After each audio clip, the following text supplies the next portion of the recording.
They say that rock and roll will never die, but playing it on stage could very well leave you with lots of aches and pains that will nag you for the rest of your life. The same goes for other genres as well. Just ask these legendary rockers, pop stars, and other performers. The music biz is dangerous.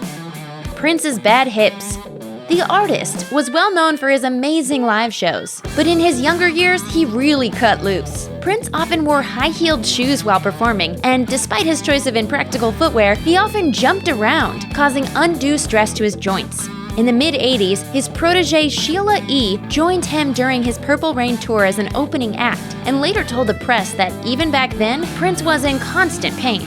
In the years that followed, he was sometimes spotted limping or even riding a motorized scooter to get around while out on tour. He was reportedly using opioids to manage his chronic pain during his later years, and his reliance on drugs got so bad that he turned to addiction specialists to beat his habit mere days before his body was found on April 21st, 2016.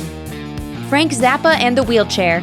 Frank Zappa, one of rock's greatest and most prolific eccentrics, suffered from chronic back pain after a bizarre incident during a performance at London's Rainbow Theatre on December 10, 1971. As he and his band began a jokey cover of the Beatles' I Wanna Hold Your Hand, a man in the crowd turned violent, jumping on stage after flying into a rage, then shoved Zappa into the theater's orchestra pit. The man attempted to flee, but was apprehended by members of the crowd. As he later explained, the man wasn't angry that Zappa was mocking one of Britain's most beloved rock groups, but rather that his girlfriend had admitted she had a crush on Zappa. The incident landed Zappa in a wheelchair for almost a year, and reportedly, his crushed larynx caused his voice to drop an octave.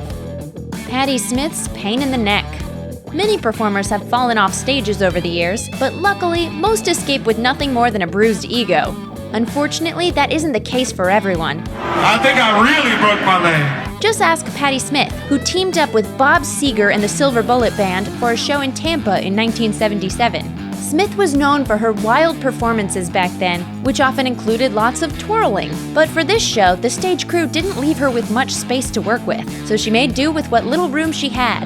But when her foot hit a stage monitor during the show, she was sent tumbling over the side of the dimly lit stage.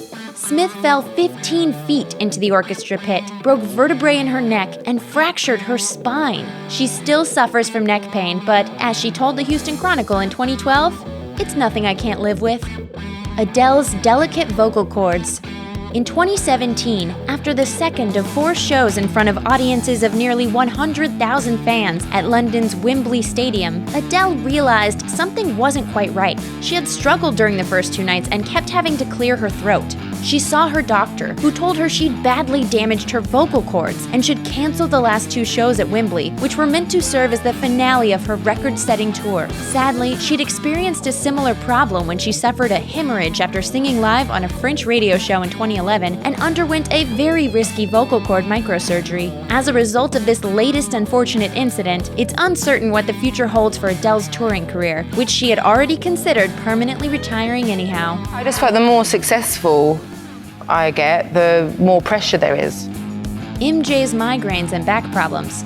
The king of pop was a legendary performer, but 2 onstage incidents left him long-lasting injuries and pain.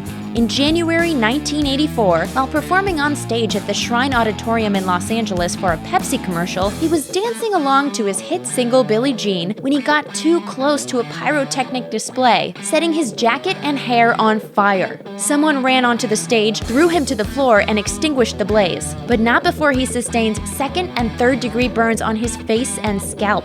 He was also left with a series of painful migraines that persisted long after his treatment was completed. Jackson suffered another injury in 1999 after falling over 30 feet while performing Earth Song at a concert in Munich. He was raised into the air on a bridge that then unexpectedly dropped back to the stage. Jackson managed to get back on his feet and finish the show, but he reportedly collapsed backstage afterward. The incident reportedly left him with chronic back pain that often flared up when he was suffering from mental or physical stress. Sid Wilson's foot woes. Sid Wilson, the turntablist for Slipknot, was once known for his crazy onstage behavior, which included being set on fire and doing impressive jumps off the stage and other structures. On July 9, 2008, the band was performing at the Rockstar Energy Mayhem Festival in Auburn, Washington, playing their newest single, Psychosocial, for the first time in front of an audience. Wilson jumped off a platform on the back of the stage while wearing a 40-pound costume and landed wrong, shattering both heels. It put him in a wheelchair, but that didn't stop him from continuing to play.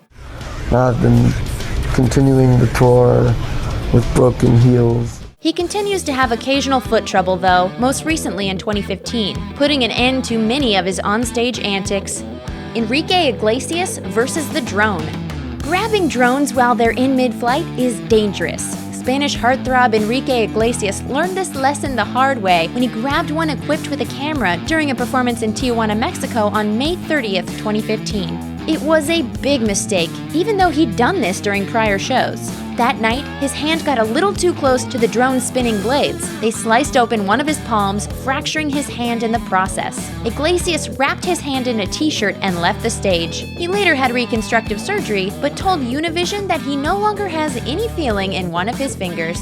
Thanks for watching. Click the grunge icon to subscribe to our YouTube channel. Plus, check out all this cool stuff we know you'll love too.